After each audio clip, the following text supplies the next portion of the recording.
For someone listening who dreams of breaking into tech but feels stuck, what's your advice? You don't need a job title to start solving problems. Like, pick something, anything that frustrates you or, and try and improve it. Build a case study, write about it, talk about your thinking, show the initiative and the ways that you drive clarity in the way you do your work.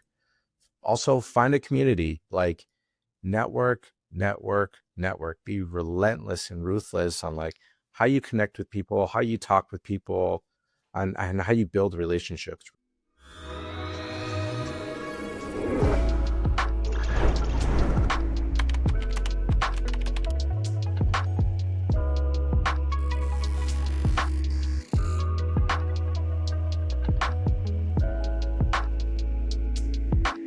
Hey there, I'm Jared Moulton, and in the latest episode of How I Broke Into Tech, we chat with Vasilios Hatziioannou, a UX manager at Chewy who went from research scientist all the way to UX design over a wild and fun career journey.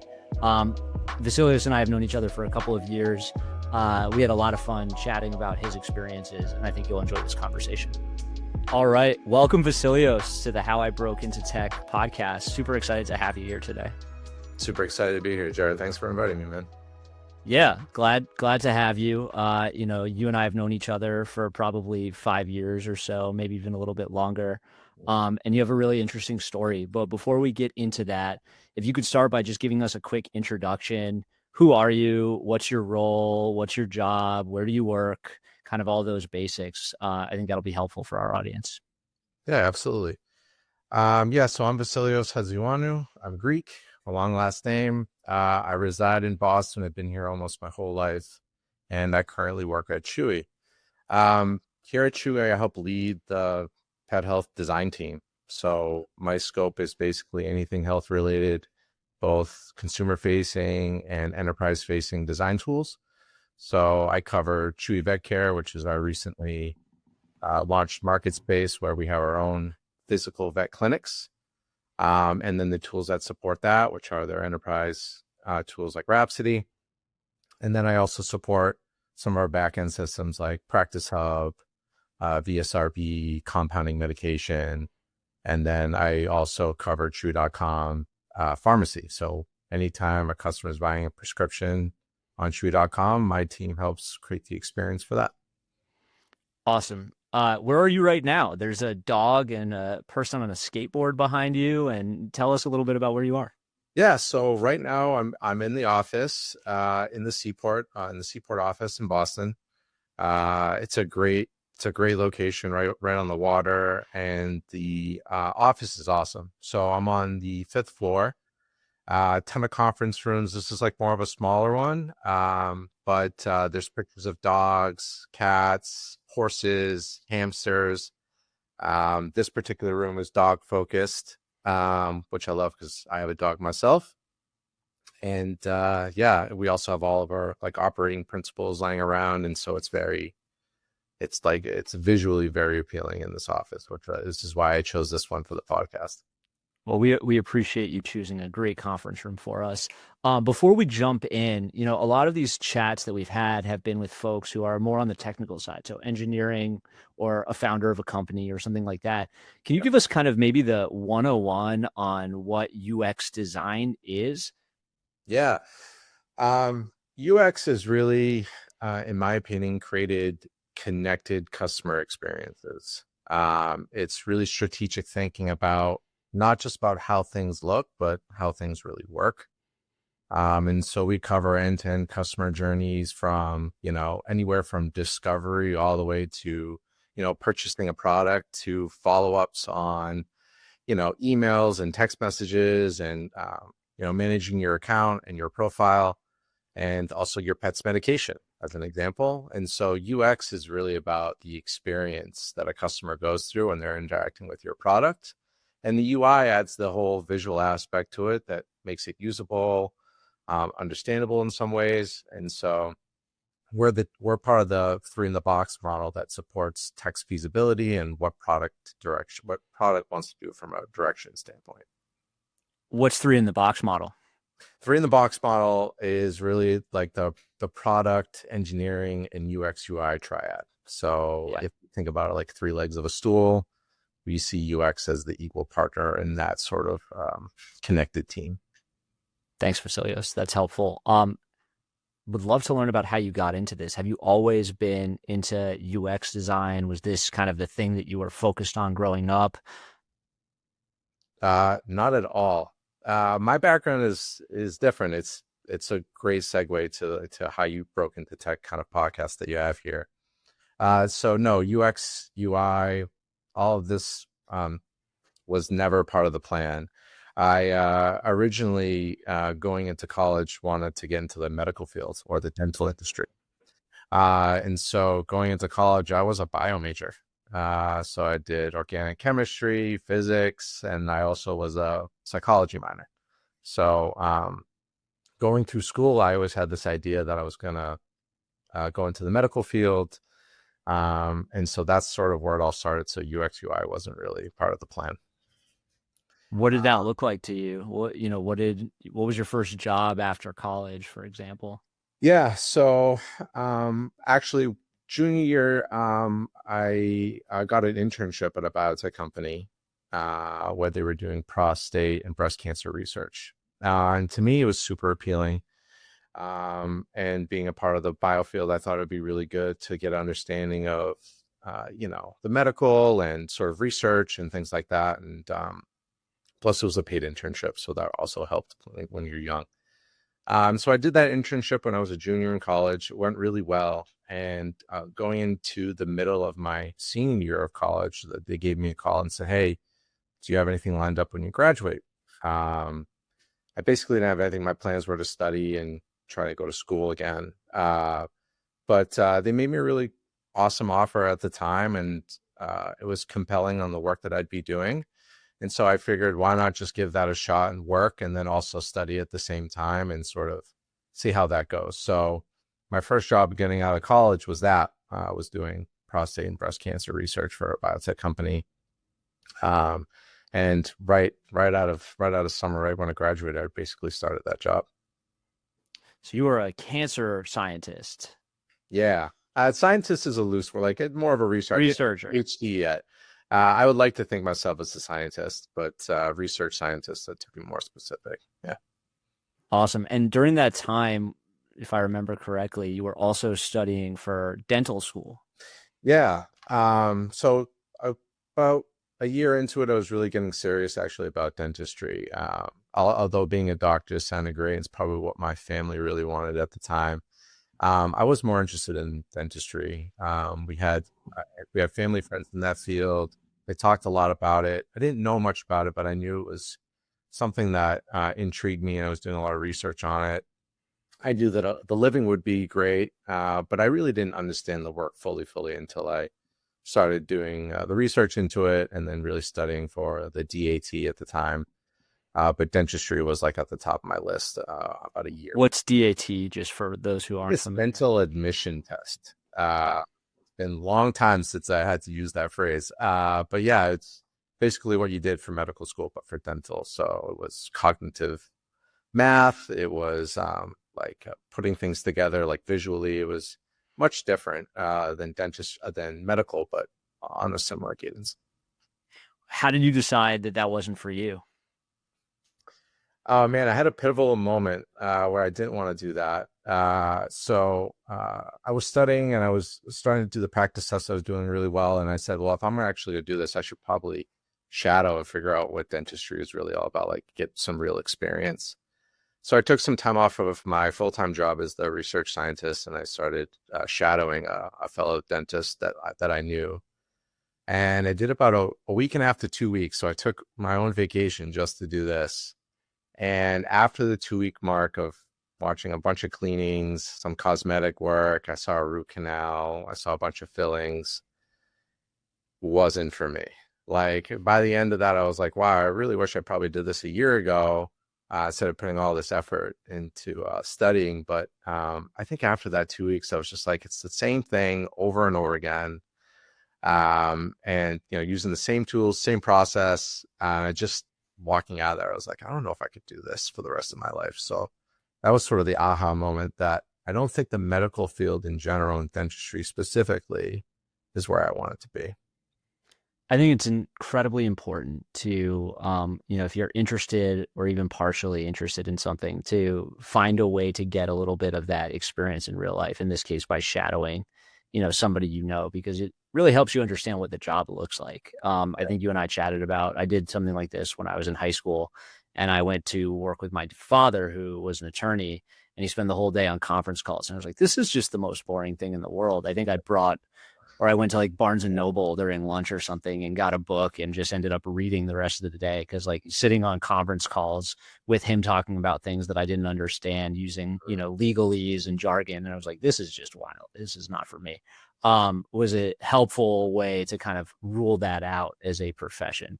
Obviously the irony is that I spend a lot of time on conference calls these days, but I know, full circle. that's part of the fun. I'm talking about more fun things like education and making it accessible to the masses these days. Right. So a little bit different than, negotiating contracts and things like that. Cool. So you rule out dentistry. You're still doing your research on cancer. How does UX fit into all of this? Yeah, great. And I didn't realize that it would until I was having to use software for running a lot of my experiments. So when you're in research science, you got to run experiments on your cancer cells and things like that and see what's working and what's not. And there's a bunch of software tools that we got to use at the time to like help extrapolate that data and get into the granularity of it. Don't ask me what that software is called anymore. It's been a while, but in using that software, I quickly found out that like it is super hard to use. I mean, we had to call in specialists into the lab to like train us on how to use these tools.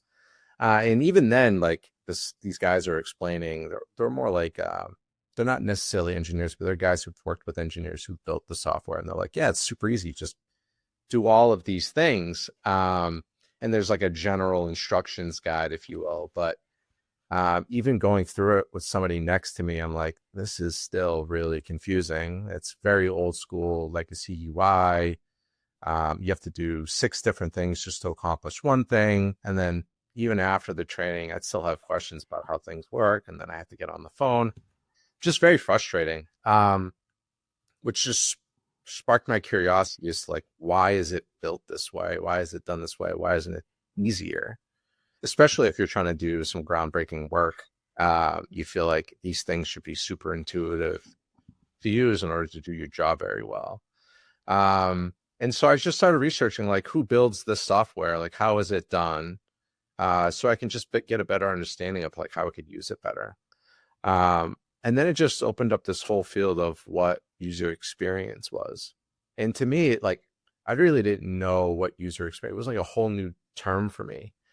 And so researching a little bit more, I realized there's like a whole vertical of people creating and designing software that isn't from engineers specifically. Like I would think back then there's software engineers, like these are the people who build everything that we do on the computer. And rightfully so, they do build it, but there's designers who actually create customer journeys to try and make it into enough for people to use. And there are pockets in, especially in the medical and health field where like that wasn't really popular then. And so once I found that out, I was like, oh, this sounds actually kind of neat. Like I kind of want to see what this is about. And I'm young. I had a lot of time on my hands after work. And so I started looking up what UX UI was. And then I thought, hey, like this would be fun to sort of do. Maybe I can like sort of rejigger and reframe some of the tools that I was using and like, see how that could be helpful. And so that's how I really started to identify that there's like a whole new market of UX UI out there that I didn't really know about. And so that's how I started to identify what UX was at the time. What was your first step into that world? So you're doing it on your own. It sounds like you were working by day, UX designer at night, just kind of getting your feet wet with, what this industry might look like and trying to get some of the skills. What was the real kind of step in that direction where you said, this is going to be my this is where I want to go from a career perspective. Yeah. So once I started doing that research, like I started really falling in love with UX. Like I was so intrigued. It was so new. And so I remembered that I had a buddy from college. He was in graphic design. It was mostly print. Like he was doing some web, but it was mostly print at the time. He was really good at it. So when I reached back out to him, and I was still sort of close, but when I reached out to him about what he was still doing, and is he actually getting into UX, he was like, that's exactly what I'm doing now. So he sort of really transformed himself from print into web design and even app design. And at the time, that's when apps were really getting hot. Like everyone was like trying to make an app, and the iPhone came out. And so I was like, hey, can I just come shadow you and just take a look at what you're doing? Like I've started sketching on my own, like on a pad, but like I'd really like to see like how you take this to the next level. Like what are people really doing in this field? And so after work, I'd go to his house, and he'd show me like projects that he was working on. He was working on websites, enter some enterprise tools. And after seeing that he was doing things digitally, like in actual design software, which again, I didn't even know existed at the time either. I was like, wow, there's like this whole tool and this whole community online where people are building and sketching and designing things. And I'm like, how do I get into this? He's like, all you need is a laptop and this tool, and like, you're off to the races, and I'll show you how to do it. And so that was like my groundbreaking moment, like really getting into UX, which was like, I went and I bought my MacBook. I had an HP at the time. I went and bought this tool. It was called, everyone uses Figma now, but it was called Sketch and then Axure. And I would literally bought the license, and like I just started playing around in the tool, and I found out how much faster it was. Like I can create components and reuse them, and just really building out my like core UX foundation skills on, how to design, how to create usability, how to prototype. So brand new to me. So every single time I discovered something new, some new UX activity, it just reinvigorated like a whole new love for the industry and the field. And so really getting close with my friend on what he was doing. And like, that's when I was like, this is it. Like, I don't think I could go back from here. Like my love for science started to fall off there, and the love for UX really started to take shape. Is there science in UX? Yeah. Oh, there's tons of parallels. I mean, we're talking about even going to the basics of research. Like, back in the lab, you would, look up publications, and you'd read articles and what's been done, what's not been done. It's the same thing with UX. And at the time, I didn't really understand what user research was. Like, you're talking about interviewing people, you're talking about sending out surveys, you're talking about watching people interact with a product online. And so there's a ton of parallels with science and UX. And so I'd almost felt like I'd drawn to that conclusion, like, well, I sort of do this in my job now.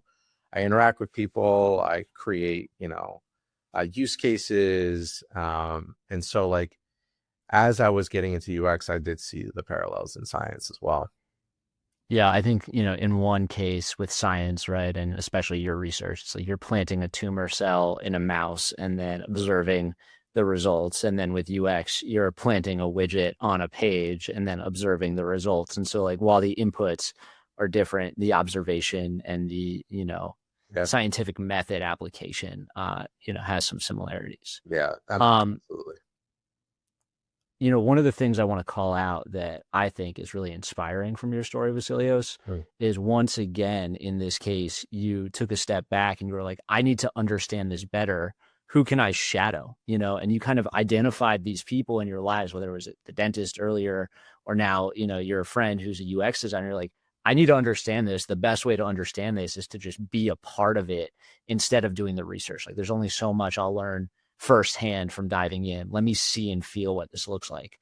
And I think that that's just a really great lesson for all of us to say, like, hey, if you're interested in something, just go do it and try it. Right. Absolutely. I mean, if you could read 100 books, and you can sit in the library or sit on the computer and read a ton of articles or watch a bunch of YouTube videos. And you can glean like a lot of insights from doing that and sort of uncover a passion. But there's nothing like actually going and doing it, talking to people and networking and getting to that sort of activity and those exercises. So like once I did it with the actual dentist, I'm like, oh, like this is very clear to me. And then I sat down with my friend. I'm like, this is even more clear. And so like once you start to develop that sort of pattern and behavior and those typical activities, it really becomes a useful tool in what you start to find and what you're really passionate about when you want to go do. I love that. I think it's just a great reminder to get out of the house, go do it. Yeah. Sorry about these lights.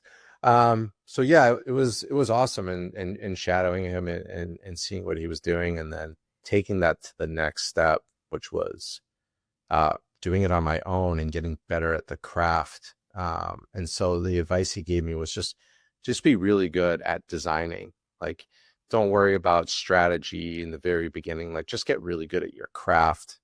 And so that's what I started to hone in on and is becoming a really good sort of designer in the essence of like visuals and componentry and information hierarchy and things like that. Do you remember what your first project was? Yeah, so my very first there's two that come to mind. My first one was just creating like a .com website for a university that he helped me with. Just basic layout, header, footer, body components, tab navigation, logging in, creating accounts. Like those were the basics for me, and I started working on projects like that. And then the second one, which was something that I was super passionate about, and which is like where I really started to develop my design chops, was fitness. So I was super into health and fitness, and I saw a gap and a need in that industry to like be able to track your workouts at your specific gym. And so after doing the website with my friend, I realized that like, oh, you can also build apps with phones and wireframes. And so it was a pet project of mine to go and build a actual fitness app. I called it Gymified at the time. Not sure why, but the word gym was in it, and I thought it was a good name. And it was basically an app where you create an account, and then you'd go around your gym that you had. You take pictures of like the weights or the machines that you were using, and then you would track all of your sets and your reps that you would do. And then it would keep like a catalog of all of those, and it would show your progress of how you're going up in weight, down in weight. There was an aspect of taking photos so you can track like your physical appearance. And so like that was me putting together like a whole product based off of everything that I was learning, wireframing and sketching and creating prototypes with my friend on the smaller projects that I worked on. So those were the two things I really kind of got started with. That's cool. It also speaks to thinking about systems design, which is a part of UX, where it's like, okay, I've taken this picture, I've put in this input. How do I kind of collect this data and then present it back to the user in a way that makes sense in the future? How do I present trends? Like all those types of questions become really interesting and are, good challenges that UX has to solve. Tell me about your first interview for a UX job. Oh man, what a failure. Let's start off that way. Yeah, so after I did the website and I built this, and it wasn't like coded or anything, but it was like an end-to-end total, gym product. Just to level set, and I'll tell you why it's a fail later on as I get on. But with that gym app, I actually went to fitness competitions to present it to people who were doing competitions and working out in gyms. And so I had taken pictures with people with the Gymified t-shirts. Like I went all out with this. Hustler. I went all out with this thing just to get like people's feedback and would they use it. Yeah. So I had thought like I had this full sort of product ready to go, and it was like a great case study. And so I used that and I created a portfolio. It was like VasiliosUX.com, and I had all my work up there. And I used that to apply to jobs. I must have been rejected. I can't even tell you how many times. Like I would say it's over close to like 50, 60, 70 times. I applied to almost every job you can name that had the UX title in it. Within my experience, I wasn't going for a director role or anything, but I was so determined to get into this field. I felt like I had the basics, I had some certifications, I had some work on me. How do I go in and break into this field? And so I finally landed an interview with a company that does like a login security. I won't name the company, but it basically helps you create secure logins for when you're away from your computer and you come back and things like that. And so I show up to the interview, and it's basically an hour of show your portfolio and then like an hour of like answering questions. And I was going through my progress on like all the work that I'd done, but I wasn't a great storyteller. I just basically showed a bunch of wireframes. I showed the pictures of the competitions. I did all this stuff. And everyone was like, well, how did you get to this? Like, how did you do this? And I'm like, well, it's just because I work out, so I know. And it was very, like, I just thought I knew the world at the time. I thought I knew everything about UX, when in reality, when they were asking me a lot of these questions about like, tell us about your design thinking, like, how did you get here? How does it relate to the research? You have some research ones, but your designs don't quite line up. And so after that, walking out of there, I was just like, I totally bombed that. Like, it was like, I thought I knew what I was doing. And the questions that they asked me were just so eye-opening to like, there's so much more complexity to UX than I thought it was, even with the basics of 101, with some of the certifications and workshops I did in Boston at night. And so I totally bombed that. But what happened was it really just lit a fire under me. Like, I was like, there's no way, like, I'm going to let this just stop me from doing. I've already made so much progress. It actually just fueled me more to like just get better at the craft and what I'm doing. And so it also showed me that I was like a little bit naive to like what the ins and outs of UX were and like really how to put a story together, which led me to my next chapter of getting a master's degree. And tell me about that. So you bombed the interview. It lights a fire, which I love, right? Like, you had 50, you said you applied to 50 places, didn't get any of them, had this interview, didn't get it, and you still were motivated. That's pretty cool. What happened next? Did you keep applying? Did you keep interviewing? Or, you mentioned, I'm just going to go get a master's. Was it kind of parallel pathing those two? Tell me a little bit about what that looks like. Yeah, it was sort of parallel pathing. So what I ended up doing was, so this is still all while I have my full-time science job. Like, I still had, no kidding. And at home, I had all these bills. And so like from 9 to 5, I was a research scientist, but like every second after that, it was like, how do I do this new thing that I wanted to do? And so, what I ended up doing is because I was involved in so many UX networking events at the time, I started my own little LLC, and I did that so I could go to these networking events to say, hey, like, I'm a freelancer. I do UX work, UI work. I'll also do it for free. So I realized that like the only real way to get like a lot of work under my portfolio and to have people want to work with me, given like I had no, undergrad background in graphic design or human-centered design. Anytime anyone asked me like, whoa, like, so how long have you been doing this? It's been like, it's a year and I'm a scientist. So they're like, well, like, how is this person really going to help us? So I started an LLC, and I had those two things under my belt, and I'd use that to say like, I have done these before, and I'll work on your website for free. I'll help do some wireframes on your app for free. So I did that for like a year. I was just like doing free work. I get paid for little things here and there if I could squeeze it, but it was mostly just like relentless guerrilla style networking, free work. And as I was doing that, I started realizing that there was like this product business aspect to design. Creating designs isn't about just building something beautiful that looks beautiful. It's like, how does it tie to business metrics, product metrics? like, what are customer goals? And like, to me, like, that wasn't a concept when I first started. It was like, people just build things that look good and they're usable and people like them and they just use it. And that's how it is. There's like this whole other side that I just didn't really know and I wasn't good at. And I realized that I was doing work for free. People were like, how are you measuring this against our business goals? And I was like, I'm not. So, realized that at Northeastern, they had a master's degree called information systems.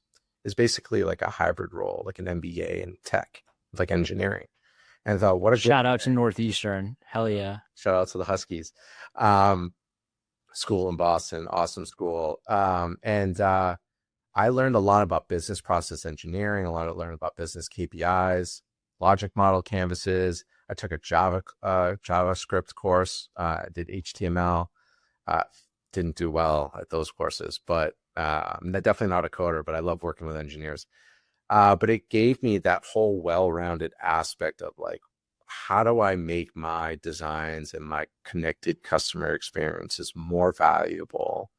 And by understanding that, I knew that that was part of my missing piece. And I really wanted it to be backed by something accredited.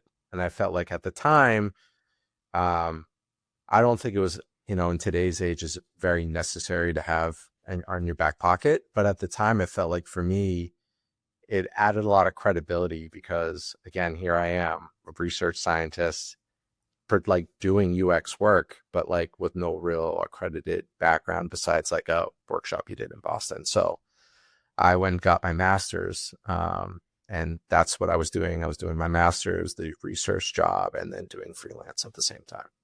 So you were part-time masters then. You were doing the masters while still working. Yeah. So and then also running your business or the freelancing piece of it. Yeah. So I was doing all three. So like I said, 9 to 5 research, 2 days a week at night, 6 to 10 p.m. At Northeastern, and then everything in between was weekend freelancing. When you look back on that time now, what does it make you think of? Like, how do you reflect on that time? Busy, but I think that motivation is such a key contributor to someone's success. Like, there were many times where like I was working on a website or an app or a tool, and then at the same time knowing I had an exam to work on, to study for, and you're looking back and like, how am I going to do all this while maintaining a high quality bar, right? You don't want to, you spread yourself too thin, your quality of work can reduce. But I look back and just being like, knowing that the motivation that I had to like really break into this field and to do it and to be successful and good at it, I look back and like, that was the biggest thing for me. It was being successful and seeing things through and not giving up or trying to pivot halfway, just like going all the way and doing it and proving to yourself that if you're motivated enough, you can achieve those goals that you have, for sure. Yeah, I love that, Vasilios. It's exactly that, right? It's, if you have a vision of where you want to be, it doesn't matter what gets in your way. You're not going to stop at anything until you reach it. Definitely. And I think that's what separates, the people that get there from those that don't, is, life is full of obstacles and no's. And, you have to be somebody who has resiliency. I think you said that word, resiliency, to fight through those no's. Yeah. And to keep pushing if it's meaningful for you. I think that, there's this fun analogy I like to draw from when I did magic full time. And when you're doing close-up magic, you're hired to walk around an event and interrupt people who are in the middle of a conversation and, give them 5 minutes of entertainment in between. And as you're doing that, you obviously start to find the right moments to kind of cut in and introduce yourself. Sure. But there are plenty of moments where you're like, hey, I would love to share with you some magic. And they're like, no, not right now. And you're just like, okay, no problem. I'm not going to force it on you. Right. I'll just have to move on and I'll find some other group that does want to see it, and then once you kind of start building that momentum, you go group to group and you get these laughs and these astonishments. And now all of a sudden everybody at the party is looking like, oh, I want that person to come over and take a look. And I think that there's a really good analogy there between, moving group to group, sharing that magic, going from no to no to no to no to yes to yes to yes to please come over here. That, runs a similar course with kind of career development and ambition. For sure. And it's just a matter of like having that target in your mind and running at it and not being afraid of anything that comes in your way. Let's talk a little bit about, how you went from the master's program into your first UX role, your full-time UX role. So, what did that look like? What was the first job? And I'd love to revisit the interview on that one as well and talk about what you did differently. Yeah. So I'm at this point, I'm about a year into freelancing and a year into my master's. And so I'm really getting to the groove of building a really solid network. My portfolio is getting a little bit better. My knowledge of product and business is getting better, even engineering, right? Like I said, I took that HTML class, did terribly, but I could understand the language that engineers were speaking when I didn't before. And so someone that I knew that I had worked with when I was freelancing mentioned this Keurig job. So Keurig is the company that makes those coffee brewers. And then later on they bought Dr. Pepper, hence Keurig Dr. Pepper. But at the time it was just Keurig. And they had an e-commerce presence. And so they had a job open for a senior UX designer to help, work on their website and their e-commerce platform. And someone told me about it, and they, highly recommended that I go apply, and they knew somebody there. And so I was highly intrigued because e-commerce was booming at that time. Like, there's the Amazons, the Walmarts. At that time, it was Jet.com, which Walmart ended up buying. And Jet.com was actually part of my interview. Oh, interesting. I feel my age as I talk through this. So I apply for this role, and I get an email back, and they're like, yeah, we'd love you to come in. We love your background. They started seeing the progression of me moving away from science into UX, and they actually thought that was appealing, like that the urgency to like move and like, identifying the love for UX. It was part of my cover letter, which is like, this is where I'm going. This is what I've been doing to get there. And I'm persistent and I'm ready to make this move. And so they brought me in, and they actually, just like you, kind of like wanted to hear my story. And then we sort of, did their actual interview process. So my interview with Keurig was, let's analyze Jet.com. Tell me what they're doing well, what they're not doing well. And like, tell me about this, like add to cart interactions. Let's talk about their PDPs. And so my manager, who would be my manager, who was interviewing me, was asking me all of these UX questions. Like, what do you think they're doing well here and why? And so we would go through all of Jet.com, and we went through like the whole purchase path. And I'd point out things, like usability things like, this error state isn't really compelling. I don't really understand why they're telling me this at this stage. Their add to cart experience wasn't as up to par as I thought like an Amazon was at the time. I explained why. And so we were just going through Jet.com over it. That was sort of my interview. And then my last part of the interview was actually with the VP of product. And she was asking me about how, we can use data to help influence better purchase path decision. And that's where I started saying, I asked what kind of data tools that they use, and they had Google Analytics. And I said, well, we can identify products that they've been looking at before and then reintroduce that throughout the purchase path. And at that time, that was, not like a really common thing, but I thought was pretty personalized at the time. And so I mentioned things that we can do with cart, and how do we upsell products and things that they looked at before. And she really loved that idea, and something that actually they hadn't thought about at the time at Keurig. And so just based on those things alone, they said that they give me a call back. And leaving that one, I felt super confident, because I was talking about if not and if then statements with engineering on how we code, to how we create a better purchase path, how do we use personalization, how it can level up to, checkout conversion. These were all things that I was learning in the last year. And I had put together like this script as I was studying for the Keurig job of like how I would use all of those things. And it just sort of all came together in that interview. And so they called me literally the next day and were like, we'd love to offer you the job. And that was my first full-time real job, like just in UX as a senior designer. That's awesome. I love that. That's a great story, Vasilios. How did you grow once you got there? Like, how did you continue to refine and develop your skills in UX and learn?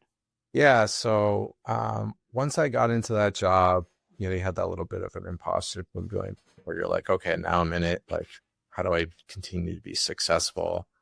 So I actually just continued to take some more certifications outside of the job.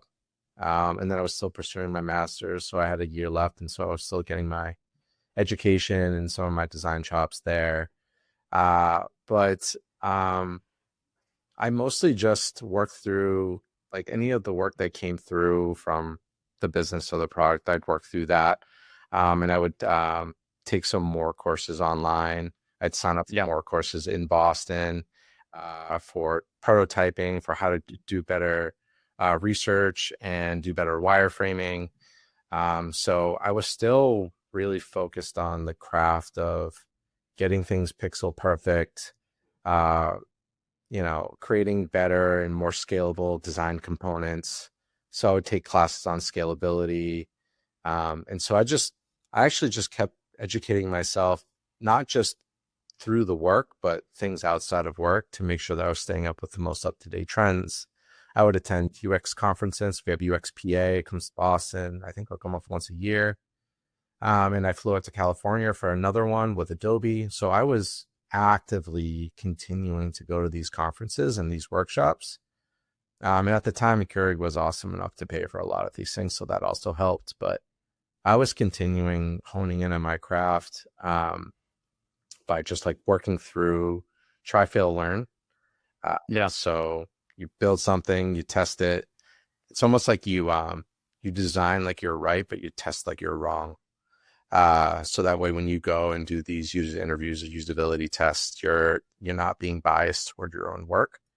And so I would practice that over and over again. I'd do a ton of testing and I'd fail as I go and learn from that. And then I also learned a bunch of data tools. So we use things like Full Story, Google Analytics, and I'd leverage that to help refine my design decisions and what I was doing. So there's an accumulation of things over the years that I would continue to practice. I really like that sentiment. Design like you know it, but test like you'll fail, or however you said it. I think that's really powerful. One of the best pieces of feedback I've gotten in my product career was that it's really important to constantly disconfirm your hypotheses. Mm-hmm. And so, all of us are full of ideas about things that can work. And oftentimes, I am certainly one who takes the optimistic approach of like, yeah, this is it. Like, we got it. We got it figured out. And oftentimes, you have to really stare at it and be like, okay, but where are all the areas this thing can go wrong? Like, why won't this work? How do we make sure that we've kind of thought through that so that we can set ourselves up for success? Yeah. And I know that, your time, going back to your time as a researcher, probably set you up for that as well. Always. Like get back in research science, like you're failing like 90% of the time, right? Otherwise cancer would be cured. But like you're constantly in this mode of like try, fail, learn all the time. And so I take those applications to UX because if you design like you're right, you're moving forward what you think is best for the customer. But if you test like you're wrong, you're being unbiased in your decisions and your hypotheses. And so you're asking questions, not to just sprue, but to just keep an open mind at what people would actually feel when they're using your product. And that way you glean those insights and you can become humbled by some of the things that you thought were right when they're actually wrong. And so by mitigating that risk, you ultimately become a better designer for it, but you also create a better product and the outcome of that. So yeah, test like you're wrong all the time. I think it also helps you develop, a better muscle at thinking deeply about things, right? Where, all of a sudden you're not just looking at it at the surface level, but you're like, oh, let me make sure that we've kind of thought through it. Yeah. We're gonna keep moving here. You were at Keurig for a while and then went to Wayfair, right? That's right. And then at Wayfair, you became a manager. So you went from IC to manager. Can you tell me a little bit about what that process was like and what it's like managing a UX team? Yeah. So I was at Keurig, I was starting to move into, like, I was help mentoring a lot of designers at the time because I became really good at what I was doing. And so there was the opportunity for me to do that. By mentoring, I started to realize that, like, I can have a larger impact, or not just on the product that I'm making, but people around me. Because I didn't come from UX, I had this huge passion to, like, help people be better at what they love and what they want to do. And so after about a couple of years of being an individual contributor, I really thought, like, my future is going to be in helping building teams that can create great, beautiful product and help them grow at the same time. Because, like, someone took a chance on me a couple of times throughout that, and I could totally appreciate that because of where I am today. And so I always wanted to be able to provide the opportunity for others to grow in that sense. And the best way for me to do that is to help lead teams. And so my next role at Wayfair was exactly that. It was full on UX manager. And it was the best decision I think I've made in some of the ways that I break and tech. Was becoming a manager. And so going over there, I was helping leading the whole design enterprise team. It was broken up into a couple of verticals, but there was a couple of us managers over there, but my responsibility was the whole catalog. So anytime someone would want to upload furniture, if you will, on Wayfair, they would have to go through the whole enterprise system that my team owned. And so it was really awesome to sort of own that whole process. And giving the right guidance to designers on how to think critically and critically on why they're designing the way they are and for what people and what tools. And so in doing so, it really just brought to light how I valued leadership and design leadership specifically, and how I thought it's super important to focus on how you lead people in a strategic direction that helps build such a great product. Are there like three things that you think are the key characteristics of design leadership or that are really important for you as a design leader? Yeah, there's a few things that I love to go by when I either, onboard a new team member or I'm taking on a new team. The few things that I always say is I will always put in the forefront your career growth and your design growth here, whether it's at Chewy or at Wayfair. I think it's super important to develop people and help them grow into the person that they want to be, whether it's an IC or if they want to be a people leader. Another aspect is that I will always defend my people if I think they're right. Meaning, like, I always will back you up in your decisions if you have good data to validate it, your thinking is solid and straight, and you have divergent ideas to back that up. But I also say if I think you're going down the wrong direction, I'll be honest and we'll try and pivot and get you back on the right track. So I think those two things are super important during leadership when you're building a team, because it allows them to build confidence in you that you have their best interest in mind. It's not just about building something for the company. It's about building the people around you so that they feel like they can go to you with questions about life or personal goals or professional goals. And when you build that trust with people, then the feedback that you give them on their actual work holds a lot more ground and a lot more weight because they actually think it's not that they think, they know that you care about them and their growth. And so you're giving them feedback to help achieve that goal. And so I find those things to be really important when you're trying to lead a team of designers. What advice would you give to a UX designer who wants to become a UX manager? what advice would I give like an IC who wants to be possibly Yeah. manager? Definitely take leadership courses. I mean, I would read a ton of books on what it takes to be a good leader. I know there's so many, like, at least at Chewy, they have a bunch of like leadership courses where you can understand what, like, a care model be, or like psychological safety, where people feel like they have the place to be honest and open. They have a place to try, fail, and learn without repercussion. So if you're really trying to become a people leader, you have to have a passion for being able to build up the people around you and care about what their personal goals are and what their design goals are. So I would definitely take up courses on how you there's a bunch of books out there, but there's a bunch of leadership courses that you could take. A couple that I took here in Boston, it's called Lead by Design and Lead with UX. Those are good ones that I took when I was, up and coming as a people leader. But you got to be able to take a step back and let also those designers own their work and not too much in the weeds and micromanage at the same time. So you have to be able to balance what things you want to own and give them strategic direction, so they have something to follow, like a vision to follow, and convince them that it's the right thing to go do, so that they get behind your vision. And that's how you start to lead designers as a team. Yeah, I think that is great advice for any leader, honestly, outside of design. So thank you for sharing that. You've had kind of a full circle moment. You now lead UX at Chewy, where you're building connected experiences for internal users with Chewy Pharmacy. So you have pharmacists and researchers in the pharmacy using your UX, as a tool to manage their operation, as well as veterinarians, right?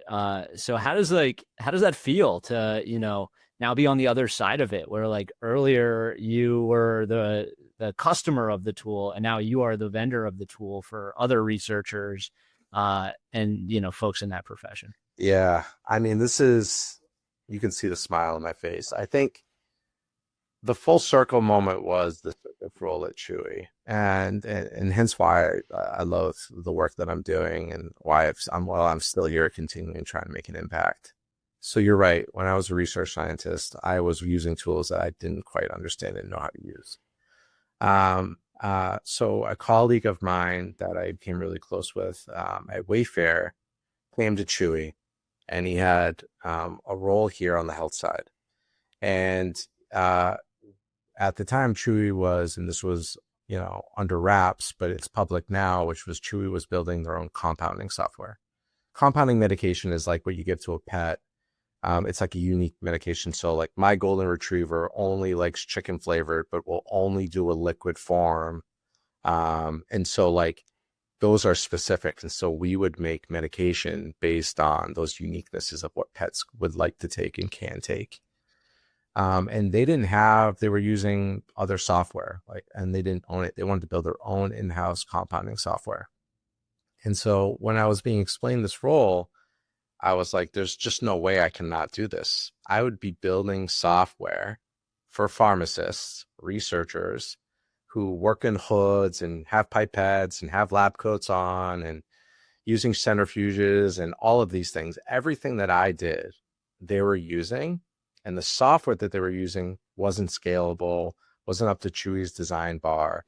And so I would have been given the opportunity to actually build the software that I struggled with, not the same exact software, but like software for those people. And I was like, I literally be building something that I struggled with. And now I get to help people at Chewy for pets do that same exact thing. Like, how can I not do this? And so when it came, like when he reached out to me, he's like, this is like the perfect role for you. And I thought, yeah, it totally is. It is the perfect role. Like, I know the language, I know how they move, I know what tools they use, I know what they need. And so it was like a slam dunk, full circle, like a decade later type of role, where I'm like, everything that I know about science, everything that I know about UX and UI customer journeys, research, prototyping, designing, leading teams. And now I get to do all that, going back to my science roots and helping those people create medication for pets.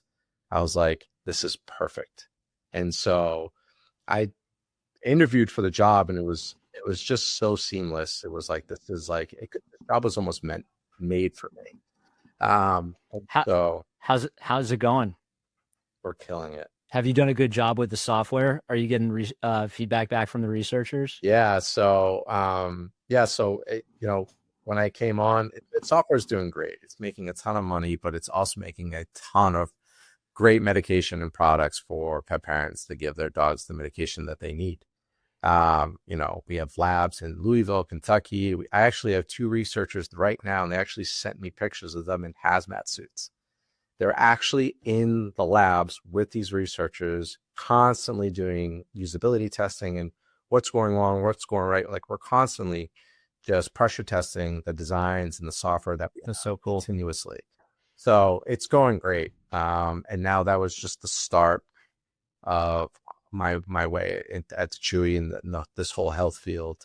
And now it's expanded to Chewy.com and vet clinics and connecting with a vet virtually and payments and fraud. Like, it's just grown from there, but the product's doing so good. That's awesome, Vasilios. I love that for you. What excites you most about the future of UX, UI, and product design? Wow, really great question. I think what excites me is how UX is really becoming a lot more strategic. It's really not about how it looks or how it works. It's really more about like why it matters. Like, design is getting a permanent seat at the table now. We're influencing product direction, customer strategy, even business metrics and models, right? So that's huge for us. Super energized about the shift toward more of connected ecosystems, right? We're no longer designing one-off features. We're thinking about full journeys across channels, multiple devices, different contexts. It's whether it's like, e-commerce or healthcare or fintech, people want seamless, intelligent experiences. So it's that sort of rich design challenge that really gets me excited about the future. I mean, AI is, not just a buzzword anymore. Like, where AI is being a part of UX, it helps us remove repetitive tasks and redundant tasks to help us focus on more of that strategic vision direction. So as much as people think sometimes AI can come in and take over and take away your work, in my opinion, it's taking away the work that we've all gotten so good at that we don't need to focus on. We need to focus more on the connected experience and moving that forward. And the responsibility of us using that and taking away that work to be more strategic is super important. So I think we're moving really into a phase that's like less human-centered, really more like life-centered. It's not about you in the vacuum. It's about systems and communities and the impact that you make. So I want to be a part of shaping that future. So that's really what I'm excited about. What is the top use case you use AI for in UX? Automation. So there are a lot of like Figma and a lot of these tools are helping us understand how do we, do hierarchy and information hierarchy better. We're also using AI in just the actual tools. So like automating scripts, like when people talk to us and, tell us about their pet's history and things like that, we're using AI to capture all of those notes. And so we don't have to sit there and type everything out, remember what everyone said, or try and keep up with what they're saying. So there's a few aspects of AI. It's still quite new in the UX field specifically, but there's progress being made there. So I'm excited to see what more is to come.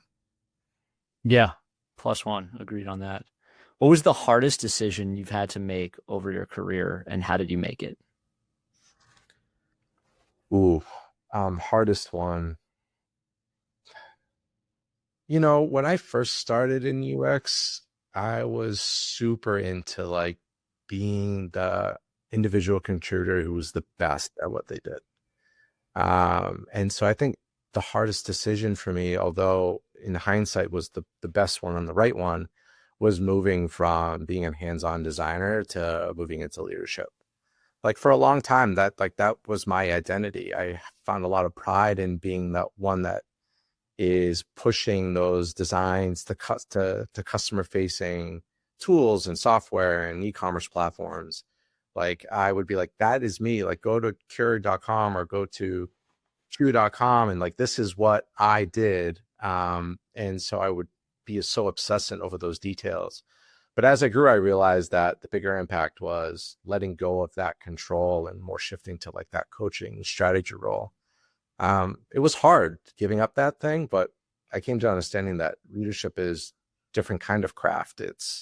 You're still designing, but you're designing teams, environments, opportunities for others to like thrive in. So what helped me make that decision was, where can I be most useful? It was more like, what does the team need most? And that's sort of what led me to that different path. And so, yeah, going from IC to people leader was probably the toughest thing, but in hindsight, it was the best.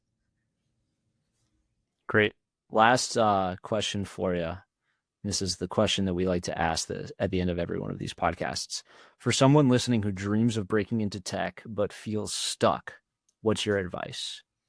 You don't need a job title to start solving problems. Like, pick something, anything that frustrates you or, and try and improve it. Build a case study, write about it, talk about your thinking, show the initiative and ways that you drive clarity in the way you do your work. Also find a community, like network, be relentless and ruthless on like how you connect with people, how you talk with people, and how you build relationships. Reach out to others, ask questions. If you're sort of more of a introvert, like join Slack groups, join like virtual meetups. Even if it's just 2 meaningful connections, those things can make a big difference for you. So remember, like, feeling stuck doesn't mean you're failing. It just means that you're in between phases, right? So keep showing up, stay curious. You'll get closer and closer to your end goal and faster than you think. I love that. I love feeling stuck doesn't mean that you're failing. It just means you're in between phases. That's cool. Yeah. What else? Anything that we didn't talk about that you want to call out here? No, I mean, you can always, now that there's like this big platform that you're promoting here, reach out to me on LinkedIn if anyone has questions about how they want to break into UX, how they can break into UX, what are the things that they could do to get started. So yeah, reach out to me if anyone has questions or needs some advice. It could be life advice, could be work advice, could be anything. So yeah, thanks for sharing the platform with me to reach out. So happy to have you, Vasilios. This was a ton of fun. Thanks for your time, and we'll talk soon. Thanks, Jared. Appreciate it.